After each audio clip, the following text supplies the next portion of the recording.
My name is Bella. I'm a 45-year-old housewife. My husband Peter and I have two high school daughters. We had a peaceful marriage with no drama. But that doesn't mean I don't have any complaints. There are many things about the children, but the biggest frustration is my husband. He is a nervous wreck for better or worse. He thinks that all the housework and childcare should be done by his wife, and he never tries to do any of it. In all these years we have been married, he has never taken out the garbage. He does not cook for himself, not even instant food. Even when I'm sick, he doesn't do it. Don't slack off. It's your duty as a wife to take care of the house. My husband is the kind of man who would yell at me like that. I never heard a word of concern or care from him. If he had at least brought home enough money, I would have been less dissatisfied. But my husband's income was low. I know it's because of the recession, but it's hard to live like this. Both of our daughters in high school want to go to college. I knew we would still have to spend a lot of money. I used to work as part-time, but it was getting hard to make ends meet, so I became a full-time employee. That made things a little better financially, but working a full-time job cut into my time for housework. I have to work overtime and sometimes came home late. My daughters are independent, so they willingly do what they can do on their own. The problem is my husband. He hates it more than anything when someone messes up his schedule. Hey, it's almost 7 p.m. Why dinner isn't ready yet? Whenever I work late, he calls me on my phone. When I rush home, he's super grumpy and ignores me. Are you a small kid? Just get yourself some food from a deli or something. If I try to tell him something like that, What? I am so tired from work. Why do I have to do that? he gets so angry. Sometimes I talk back to him. I'm working too, and I'm tired too, you know? I was fed up with my husband. One morning, I talked to my husband about something. I'm going to the hospital with my dad on Monday. My dad has aged a lot since my mom died 2 years ago. My parents' house is too far away, and I can't go there often, so I was worried about him. Then, my husband made me an unexpected proposal. My parents are dead, and your father is now my only living relative. Would you like him to move in with us? And my father is now living with us. My father has become completely weak in the legs and feet, and has regular checkups at the hospital. Every time I take him to the hospital, my husband asked about his condition.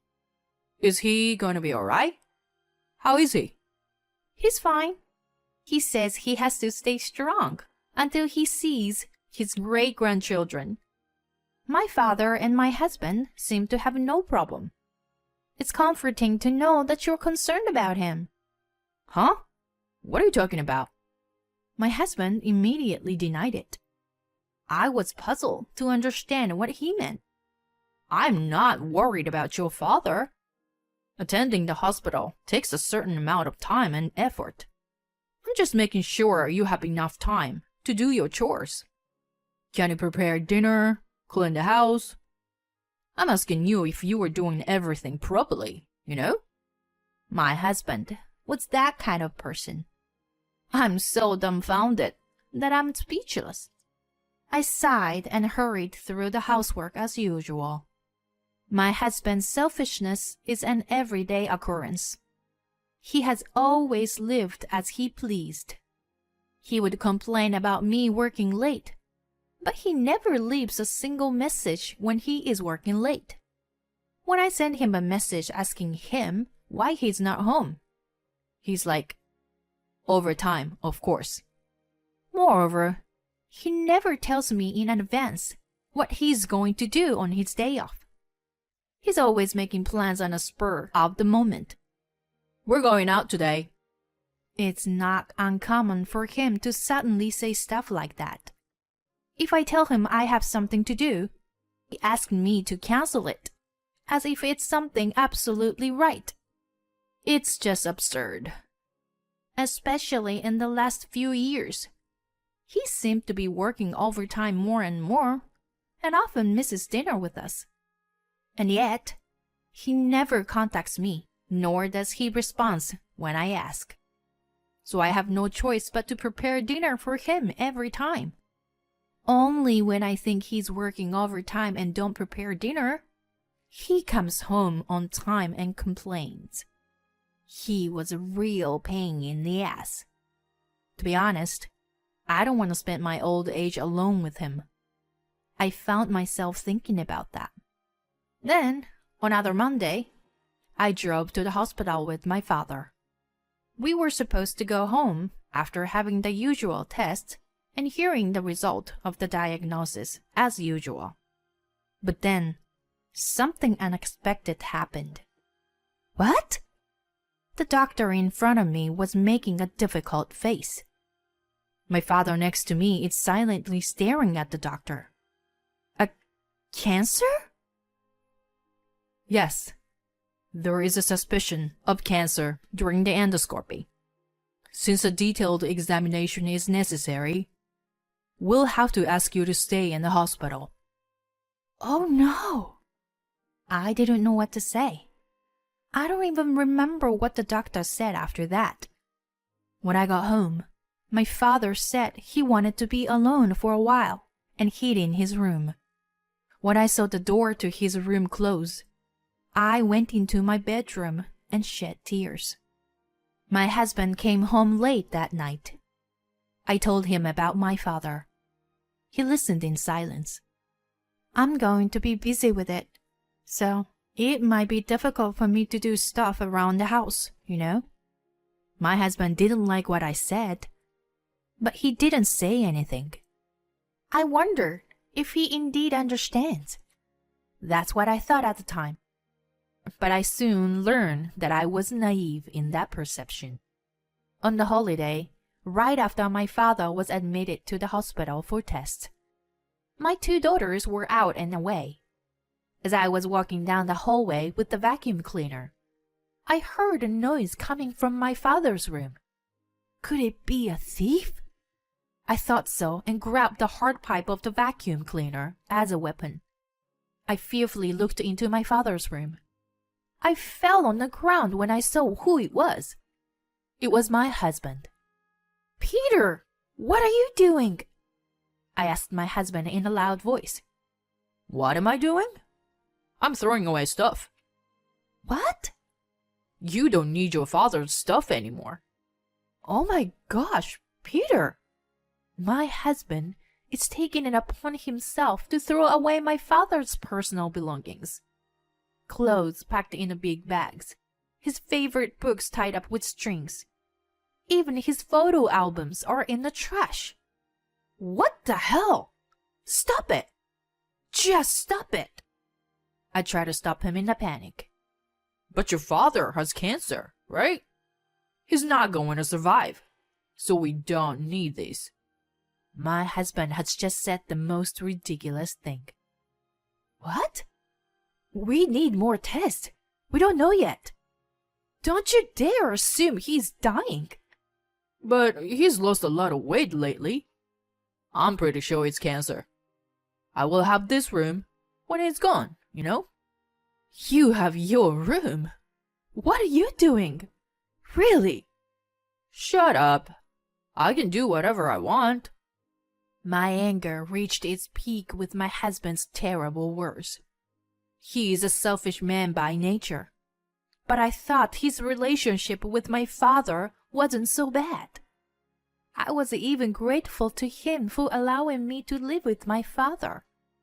But this is just too wrong. too much to take in. I was against moving in with him in the first place. You'd be neglecting the housework.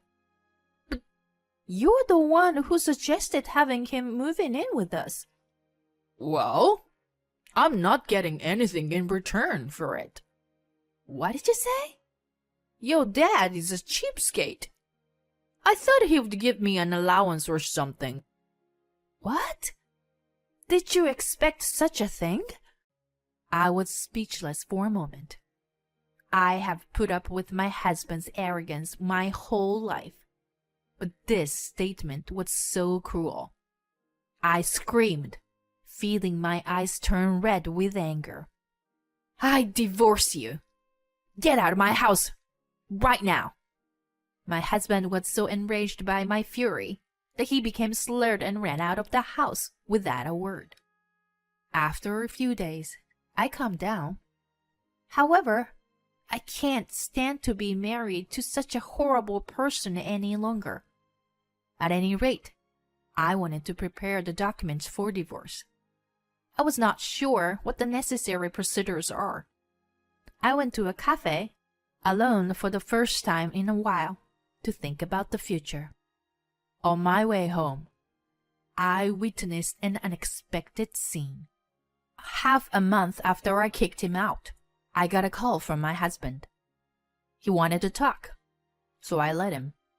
He seemed to be in a good mood and looked the same as before. So, what is it you want to talk about? I've been thinking about it, and I'm thinking, wouldn't it be weird for me to leave the house? You should be the one to leave. Why is that? Because I'm the breadwinner in the family. I'm the one who's been making you a living. So, why should I leave? What is this person talking about? Has this person already forgotten? This house is in my father's name. My father bought this house, so it's only natural that you have to leave. I didn't think he had forgotten. I laugh at my husband's stupidity. Yes, the house belongs to my father. He bought it for us when we proposed moving in together. Before that, we lived in a tiny apartment.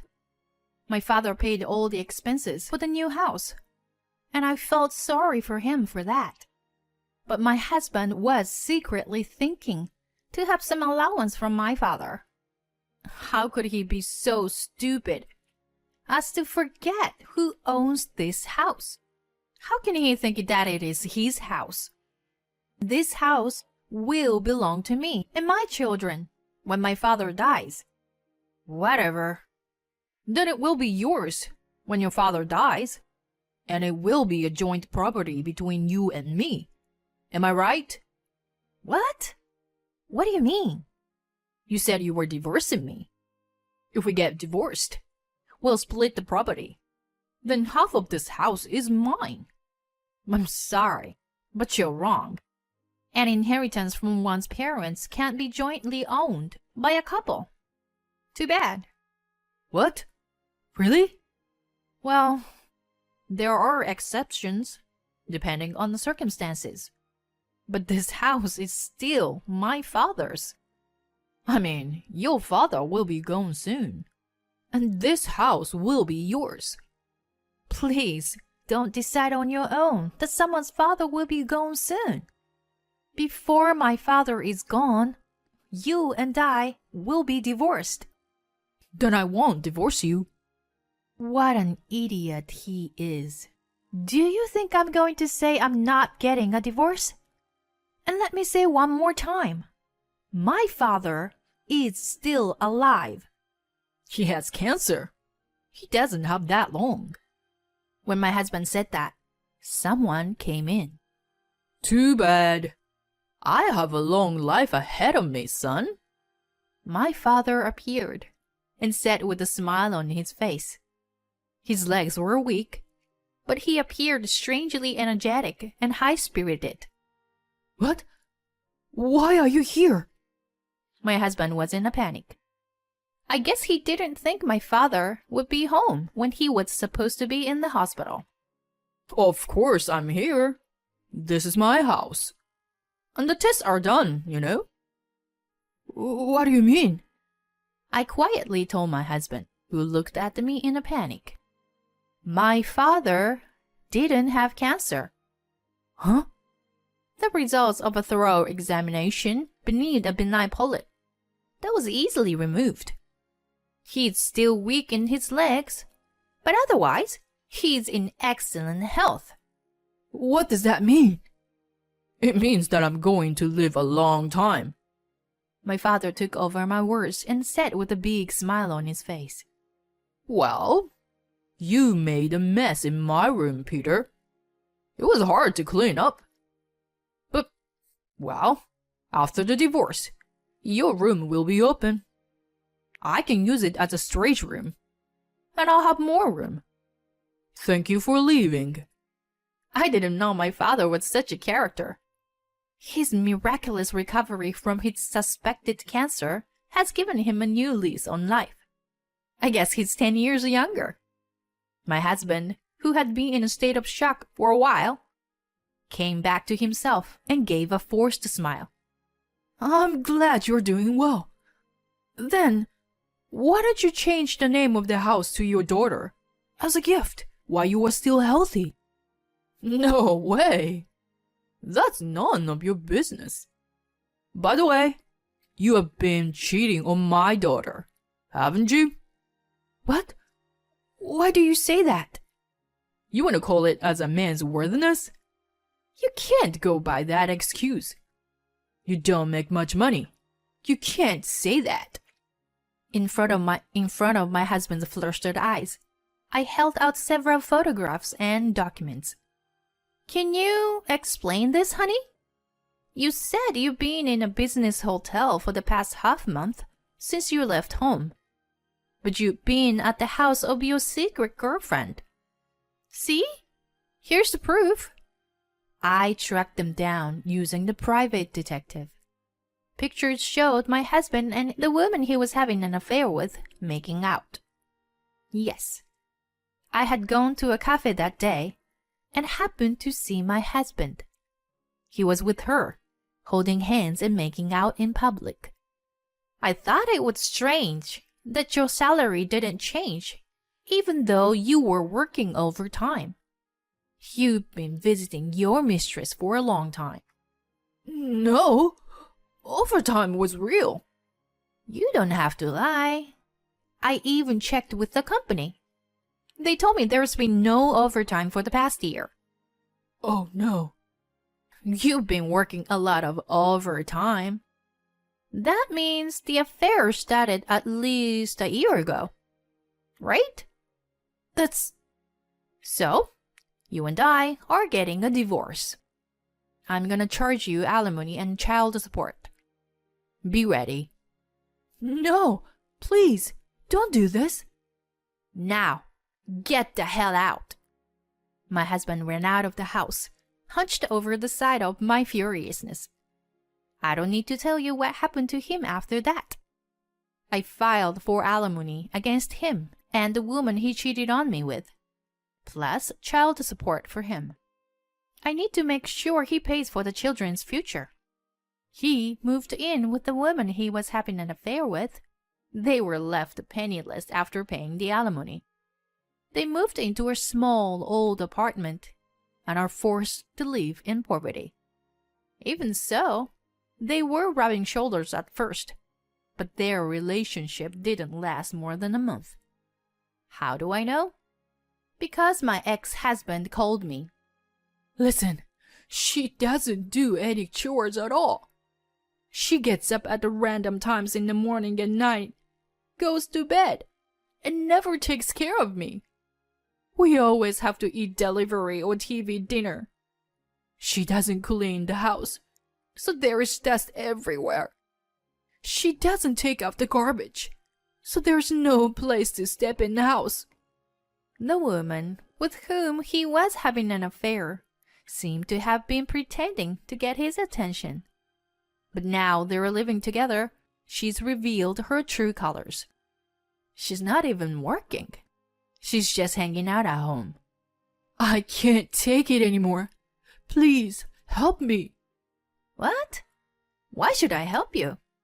You are finally with someone you wanted to be with, even if you had to fake working overtime. I can't ruin that kind of happiness for you. Well, good luck with that. You made a fool of us, and you'll pay for it. I'm sorry. For now on, I'll help you around the house. I won't act like a jerk to you, and I'll take good care of your father. It's too late. There's nothing you can do now. Oh no, wait, please. Goodbye, Peter. I hung up. Listening to a stupid man's stupid story makes my ears itch. Then, apparently, my ex-husband lived his life with her and ran away. Their relationship was only good while it was a secret affair. I heard that my ex-husband had to quit his job because the truth had spread throughout the company, and people around are looking at him like he was a total jerk. He deserves it. Now that he's gone, my family is at peace. My daughters are enjoying life as usual. Their father was hardly ever home, and even when he was so selfish that they have no feelings for him at all. They even laugh and say they're glad he's gone. Well, they're adolescents, so the idea of their father cheating was nothing but creepy. They say they'll never invite him to their weddings. Speaking of my dad, he's feeling much better now. He's having a lot of fun at the Senior Citizens Club. He seems to be getting to know the ladies in the club.